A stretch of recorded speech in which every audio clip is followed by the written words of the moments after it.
MTV News will close its doors this week after 36 years as part of the latest round of mass layoffs at Paramount Global, the company announced in a memo Tuesday. The news division of MTV launched in 1987, filling a void for Gen Xers and older millennials seeking a cable television alternative to traditional news networks with a focus on music, pop culture, news, and politics.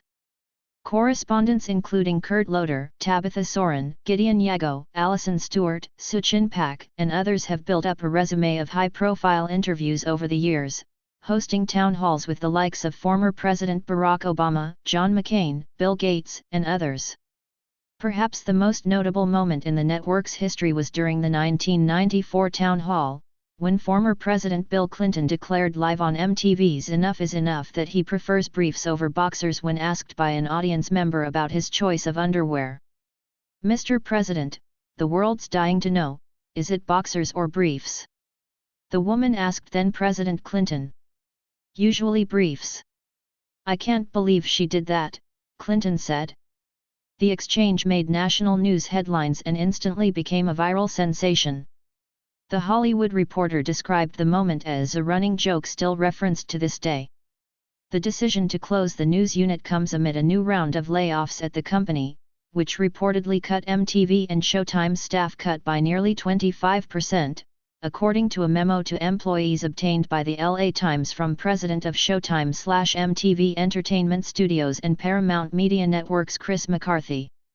"This is a tough yet important strategic realignment of our group," McCarthy wrote. "Through the elimination of some units and by streamlining others, we will be able to reduce costs and create a more effective approach to our business as we move forward." Longtime MTV News employees and fans mourned over the announcement on Twitter late Monday, praising Loder for his coverage of so many huge moments in pop culture. "This is a very sad day for a lot of friends and colleagues," Josh Horowitz, who has been the face of MTV's movie coverage since 2006, tweeted. "Many great people lost their jobs.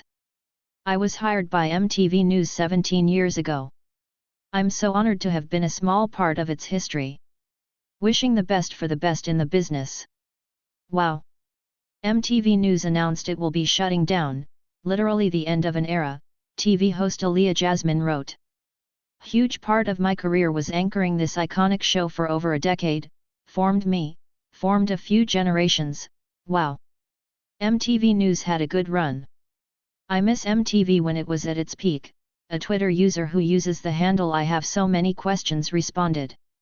"If you lived in the era of Kurt Loder and Tabitha Soren at MTV News, you have lived so many huge moments in pop culture: Kurt Cobain, Biggie, and 2 PAC passings, Courtney Love crashing Madonna's interview, etc., TV writer Carlos Harris wrote. MTV News got an entire generation of Gen Zers and older millennials to start paying attention to global events, politics, the world. Kurt Loder and the MTV News crew expanded a part of my brain that living in small-town rural America never could," Screen Rat lead features trainer Alicia Grauso tweeted. "Congrats to @Kurt_Loder for being the #1 trend earlier today. So much love out there for the old MTV News," Wall Street Journal film critic Kyle Smith wrote. "Kurt Loder on MTV News and Lisa Ling on Channel 1 News defined so much of my teens," comedian and podcaster Christila Alonso commented. "Rip to one of the earliest memories I have of learning about the importance of media and news. MTV News really did teach a whole generation of journalists the importance of youth voices and audience engagement," social media strategist Susan Gonzalez agreed. The company's layoffs reportedly come after MTV's parent company, Paramount Global, reported last week that it recorded a net loss of $1.1 billion in the first quarter of this year, the LA Times reported.